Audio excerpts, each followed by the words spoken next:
Salut tout le monde, bienvenue dans cette nouvelle vidéo, vidéo sur le débriefing du match France-Tunisie. Dernier match de groupe pour l'équipe de France dans cette Coupe du Monde. Donc j'ai dit équipe de France, mais je pourrais dire l'équipe B de l'équipe de France, car c'est l'équipe remplaçante qui a tout simplement joué contre la Tunisie. Pas moins de 9 changements dans l'équipe type. Les deux seuls qui restaient, c'était Tchouaméni et Varane. Alors, je comprends les changements, honnêtement, pour faire souffler les joueurs titulaires. C'est le troisième match, on est déjà qualifié, on est normalement, sauf grosse surprise, on est sûr de terminer premier du groupe. Mais de là à faire 9 changements, je trouve ça un peu quand même un peu beaucoup.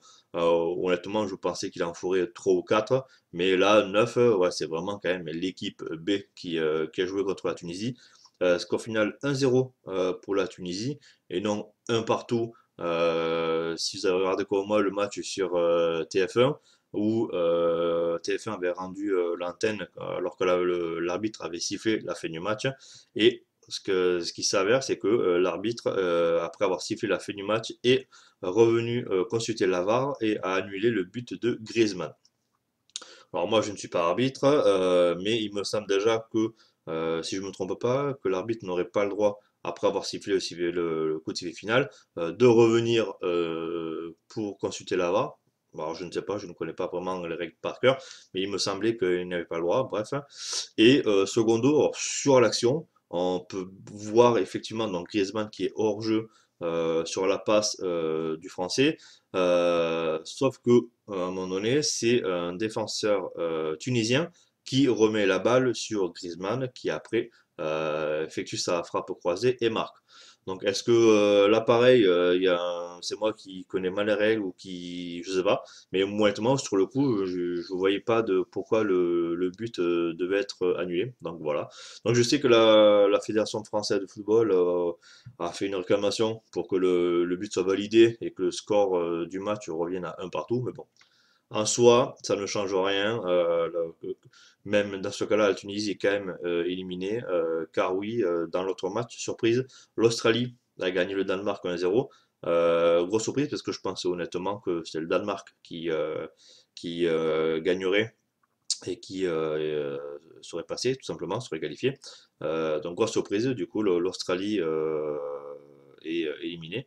Ben, il est qualifié, pardon, à la place ben, de la Tunisie, du coup, qui, malgré la victoire contre l'équipe de France, se retrouve éliminée.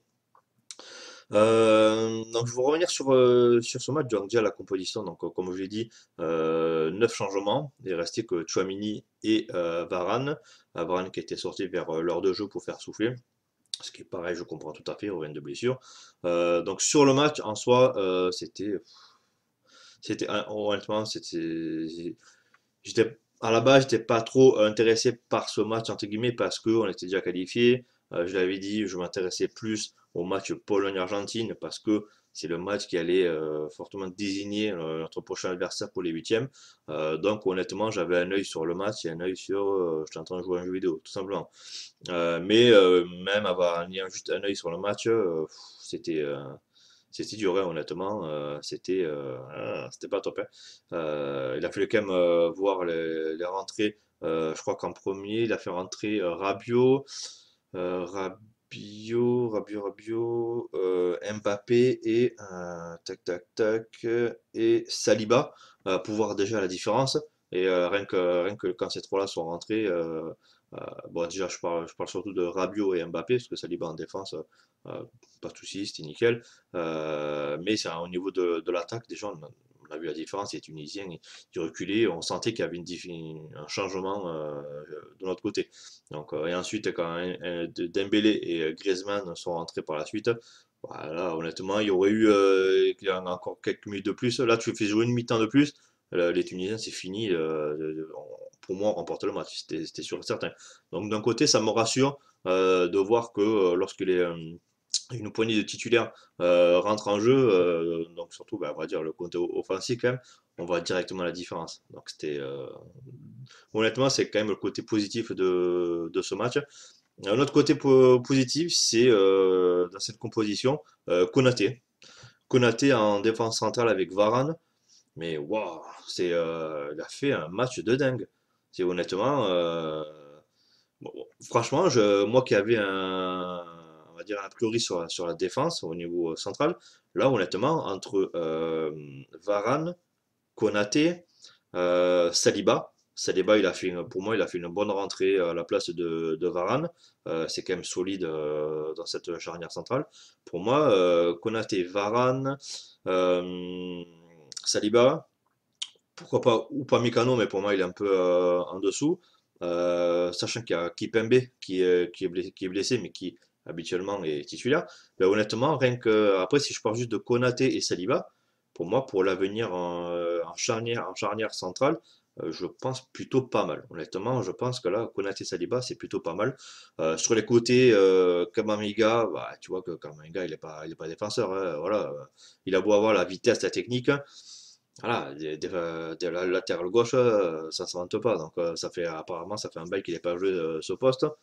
Bah, ça s'est vu. Bon, après, il n'a pas fait un match médiocre, attention, hein, il a fait son taf et tout. Il revenait, voilà. Mais après, tu sens qu'il n'est pas défenseur, voilà, au niveau du placement, quoi. Mais bon, c'est pas lui, pour moi, qui a fait le plus mauvais match, hein. À droite, Dizazi, ouais, bon, il n'était pas là, c'est pareil. Honnêtement, non, je vois pas. J'aurais préféré qu'ils mettent à la limite Koundé, pourquoi pas. Mais bon, je vois pas l'intérêt de faire jouer Dizazi. Pour moi, il a rien apporté sur le côté droit. Vertu, Guendouzi, alors là, déçu surtout de Guendouzi. Parce que Guendouzi à l'OM, honnêtement, il fait une saison incroyable, c'est monstrueux. Et là, en équipe de France, rien du tout, hein. Les deux, Vertu, ouais, je suis moins étonné. Parce que pourquoi pas le faire jouer, voilà, il faut bien leur donner du temps de jeu, mais honnêtement, non, c'était horrible pour eux hier. Chouamini, ben, Chouamini, voilà, ça reste Chouamini, hein, monstrueux aussi, donc Fofana aussi, ça va. Fofana, c'est pas un monstrueux, mais bon, mais je crois il a fait il a fait des meilleurs matchs lorsqu'il a fait les matchs amicaux avant de s'envoler pour le Qatar que là. Donc, puis après, devant, il y avait Coman et Kolomuani. Alors, Kolomuani, ce qu'il faut savoir, c'est que normalement, il ne devait pas disputer ce match. Normalement, c'est Marcus Thuram qui devait être en pointe à sa place. Mais apparemment, Marcus Thuram a fait un genre de caca-mou, je sais pas quoi. Du coup, il n'a pas pu disputer le match. Et du coup, c'est Kolomuani qui a disputé le match, tant mieux pour lui. Ça lui fait du temps de jeu. Après, quoi dire, on les a pas vus beaucoup toucher le ballon, hein, que ce soit Coman ou Koulibaly.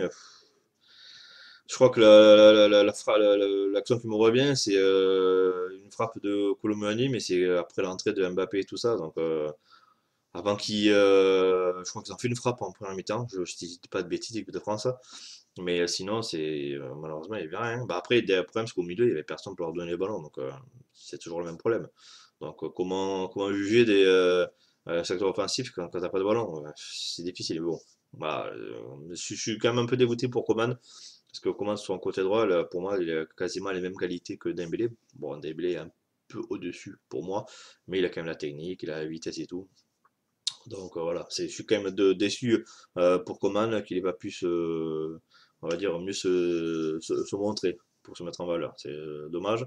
Mandanda, bah, tant mieux pour lui, il a pu faire un nouveau match avec l'équipe en Coupe du Monde. Malheureusement, encore un match sans victoire, parce que je crois que jusqu'à présent, il a fait que quasiment en Coupe du Monde des matchs nuls, si je dis pas de bêtises, lorsqu'il jouait le match. Donc là, il repart avec une défaite contre la Tunisie. C'est quand même dommage pour lui, ça aurait été bien qu'il goûte à la victoire en Coupe du Monde. Au niveau des remplaçants, donc j'ai dit que Dembélé, Griezmann, Saliba, Rabiot, Mbappé. Voilà. Et honnêtement, comme je dis, on a vu la différence de suite quand ils sont rentrés. Donc voilà. C'est un match entre guillemets sans enjeu pour nous. Juste l'enjeu, c'était de faire tourner les remplaçants pour qu'ils aient du temps de jeu. Il faut le faire, hein, comme je dis, faut le faire. Mais je trouve que 9 c'était un peu beaucoup pour ce match, hein. Euh, alors, les huitièmes de finale, donc ce dimanche à 16h, Pologne. Donc, match Pologne-Argentine, donc gagné par les Argentins 2-0, je crois. Donc les Polonais, ouais, pareil. Les Polonais, ils ont quasiment, enfin, ils ont rien fait, ils n'ont pas joué. Donc à voir. Logiquement, c'est une équipe prenable. Mais attention, les Polonais, on a déjà joué contre eux, sont quand même sont pas faciles quand même.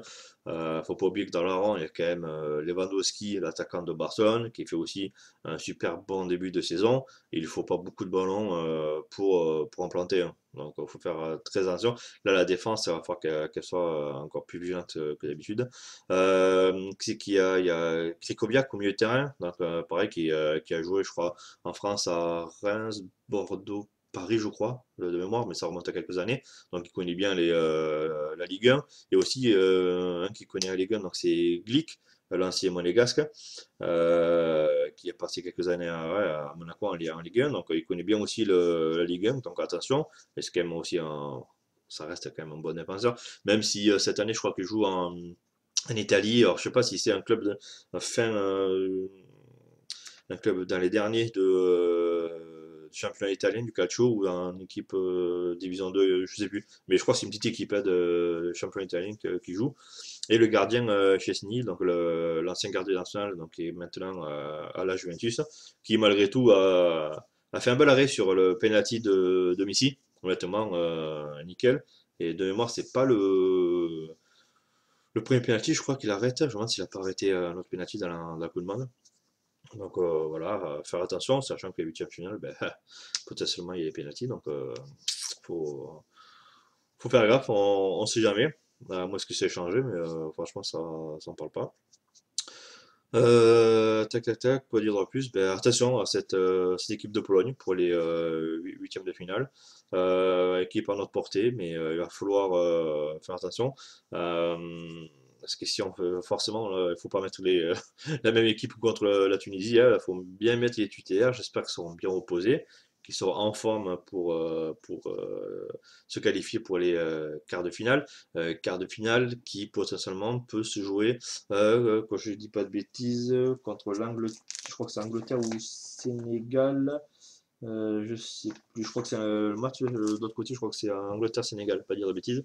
Donc si je ne me trompe pas, normalement c'est contre le vainqueur de cette rencontre. Donc ça risque d'être difficile aussi encore, mais bon, si on veut être champion du monde, on doit être en mesure de battre n'importe qui. Voilà. Après, c'est sûr que vous me tapez, à mon avis, pour le huitième, vaut mieux avoir la Pologne que l'Argentine.